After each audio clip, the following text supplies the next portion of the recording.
स्वागत है आप सभी का एग्ज़ाम वॉरियर के यूट्यूब चैनल पर। तो जो सीरीज़ हमने शुरू की थी जो कि थी 500 प्लस इंपॉर्टेंट एमसीक्यूज़ जो कि कंप्यूटर के कर रहे थे, ये पार्ट 2 है। जिन्होंने पार्ट 1 नहीं देखा, आई बटन पर आपको लिंक दिख रहा होगा, पहले उस वीडियो को ज़रूर देख ले। तो आज का जो हमारा सबसे पहला क्वेश्चन है वो यहाँ पर पूछा गया है, which register can interact with secondary memory. तो वो होगा register, memory address register, instruction register या फिर नन ऑफ द अबव। इसमें जो सही आंसर होगा वो होगा memory address register. Next question की हम यहाँ पर बात करते हैं, which flip flop is use to store data in register. अब देखिए यहाँ पर जो रजिस्टर में यूज़ किया जाता है स्टोर करने के लिए फ्लिप फ्लॉप, वो होता है डी फ्लिप फ्लॉप। अब इसमें एक चीज़ मैं आपको यहाँ पर बताना चाहूँगा, रैम दो प्रकार की होती है, एक होती है स्टैटिक रैम, एक होती है डायनामिक रैम। जो स्टैटिक रैम होती है उसको क्या रिफ़्रेश करने की ज़रूरत नहीं होती, तो स्टैटिक रैम में डी फ्लिप फ्लॉप का यूज़ किया जाता है। वहीं बात करें डायनामिक रैम की, तो इसमें स्टोरेज के लिए कैपेसिटर और ट्रांजिस्टर का यूज़ किया जाता है। इसे बार बार रिफ़्रेश करने की ज़रूरत पड़ती है। ये चीज़ कई बार पूछ ली जाती है कि स्टैटिक रैम में कौन सी स्टोरेज टाइप यूज़ किया जाता है, JK flip flop, D flip flop या फिर आरएस फ्लिप फ्लॉप। तो आपका आंसर वहाँ पर भी डी फ्लिप फ्लॉप आना चाहिए। नेक्स्ट क्वेश्चन की बात करते हैं, आईएसपी स्टैंड फॉर। इसका जो फुल फॉर्म होगा वो होगा इंस्ट्रक्शन सेट प्रोसेसर। अब कई जगह आपको इसकी जो फुल फॉर्म मिलेगी वो मिलेगी इंटरनेट सर्विस प्रोवाइडर। अगर ऑप्शन में वो नहीं दी होगी तो एक और फुल फॉर्म इसकी होती है, वो होती है instruction set processor. Next question की हम यहाँ पर बात करते हैं, the decode instruction is stored in. तो वो इंस्ट्रक्शन रजिस्टर में स्टोर रहता है। ऑप्शन यहाँ पर आपका कौन सा सही हो जाएगा? ऑप्शन सी यहाँ पर सही हो जाएगा। नेक्स्ट क्वेश्चन की हम यहाँ पर नेक्स्ट क्वेश्चन की बात करते हैं। नेक्स्ट क्वेश्चन है, the decoded instruction is stored in. तो वो इंस्ट्रक्शन रजिस्टर में स्टोर रहता है। नेक्स्ट क्वेश्चन की बात करते हैं, which is not an integral part of computer. वो है यूपीएस। अगर यूपीएस ना हो तो भी कंप्यूटर का काम चल पड़ता है। The most frequently used instruction of computer program are likely to be fetched from. तो जो आप कंटिन्यूसली चीज़ यूज़ करते हो या फिर कुछ चीज़ें सर्च करते हो तो वो कैशे मेमोरी में सेव हो जाती है।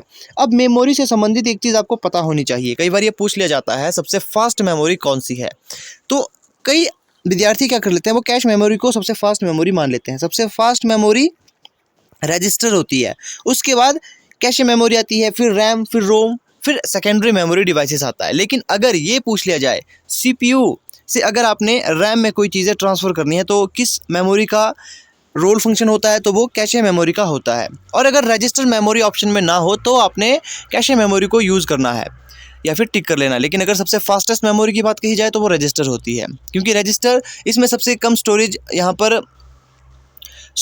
पर होती है। इसकी जो स्टोरेज मेज़र की जाती है वो केबी में की जाती है, कैशे की एमबी में होती है, रैम की जीबी में होती है। इस प्रकार से रोम और जो सेकेंडरी मेमोरी डिवाइसेस होते हैं उनकी टीबी में हो सकती है। अब नेक्स्ट क्वेश्चन के हम यहाँ पर बात करते हैं। नेक्स्ट क्वेश्चन पूछा गया है, the primary aim of computer process is to convert the data into information. ये आप सभी को पता होगा। The main circuit board of system unit is.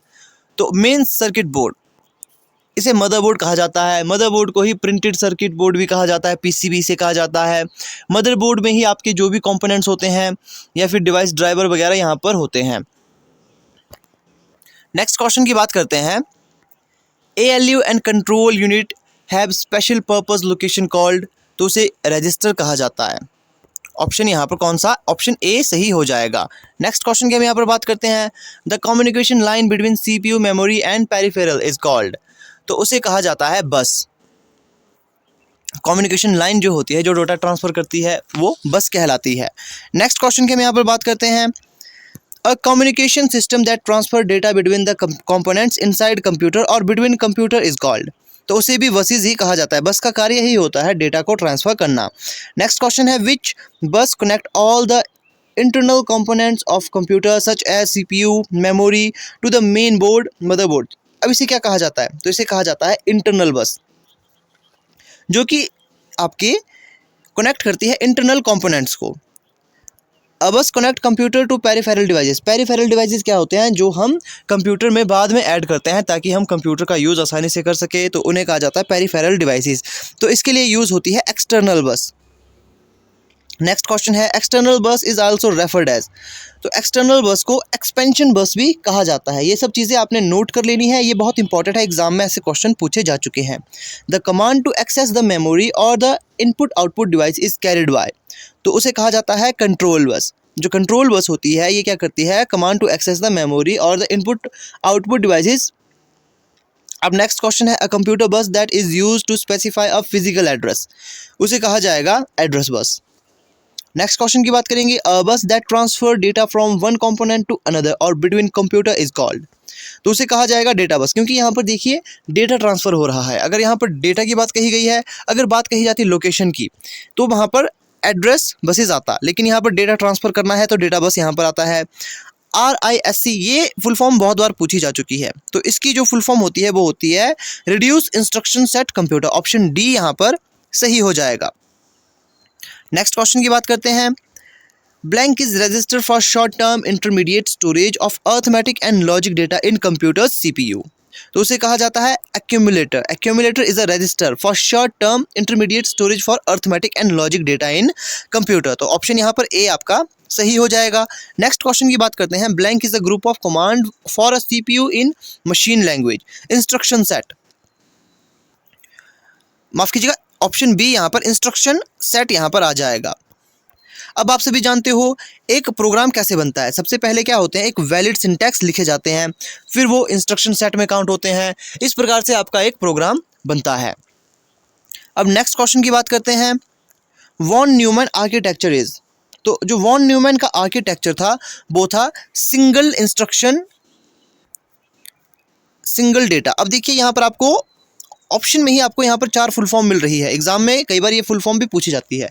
अब एग्जामिनर ऐसे फुल फॉर्म पूछता है जिनका यूज़ ज़्यादा नहीं होता, क्योंकि देखिए एग्जामिनर को भी ऐसे क्वेश्चन इंक्लूड करने होते हैं कि ज़्यादा से ज़्यादा बच्चे उसमें फंस सके। तो यहाँ से आपने फुल फॉर्म देख लेनी है। देखो MIMD की फुल फॉर्म होती है multiple instruction multiple data,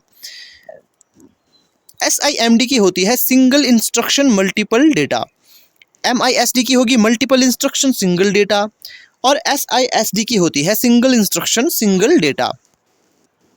next question की हम यहां पर बात करेंगे programming that actually control the path of और data within computer is called, तो उसे कहा जाता है माइक्रो प्रोग्रामिंग। अब देखिए RISC की फुल फॉर्म हमने देखी थी, अब CISC की फुल फॉर्म हमने देखनी है, तो इसकी फुल फॉर्म होती है complex instruction set computer. Next question की बात करेंगे the register which hold the address of location to और from which data are to be transformed is known as, उसे कहा जाता है memory address register. Next question की बात करेंगे an interrupt can be temporarily ignored by counter is called, तो उसे कहा जाता है मास्केबल इंटरप्ट।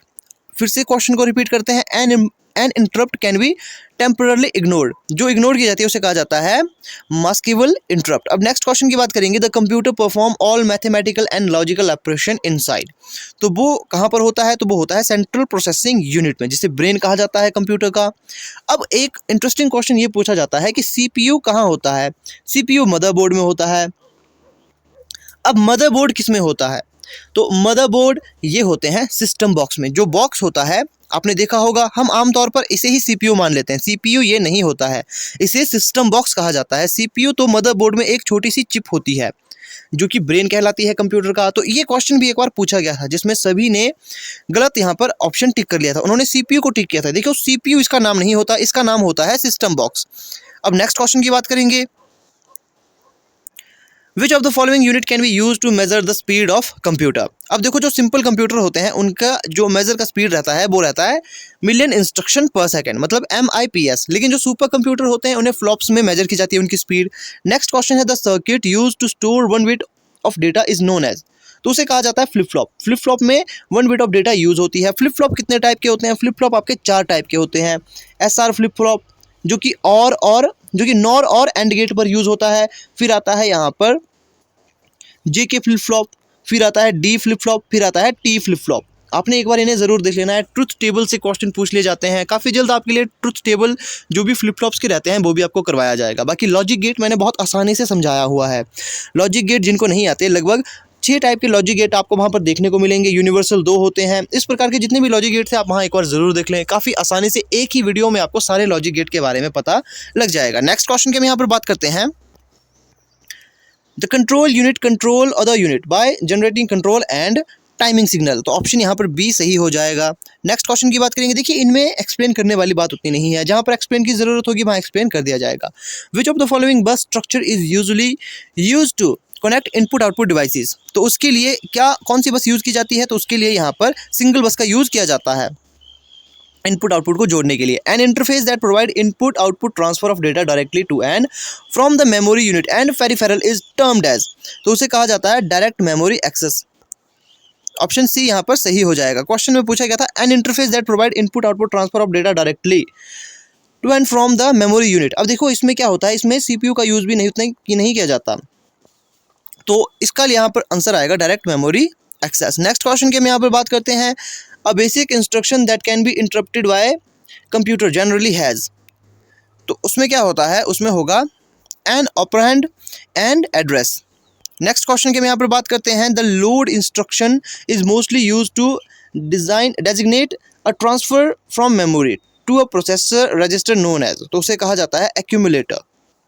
नेक्स्ट क्वेश्चन की बात करेंगे the communication between the component in micro computer take place via the address and data bus. Option B यहाँ पर सही हो जाएगा।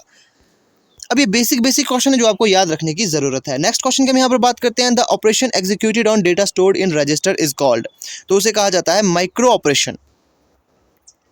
विच register keep track of the instruction in program stored in memory, तो वो होता है प्रोग्राम काउंटर, जो कि ट्रैक रखता है वो रखता है पीसी से कहा जाता है, फुल फॉर्म इसकी होती है प्रोग्राम काउंटर।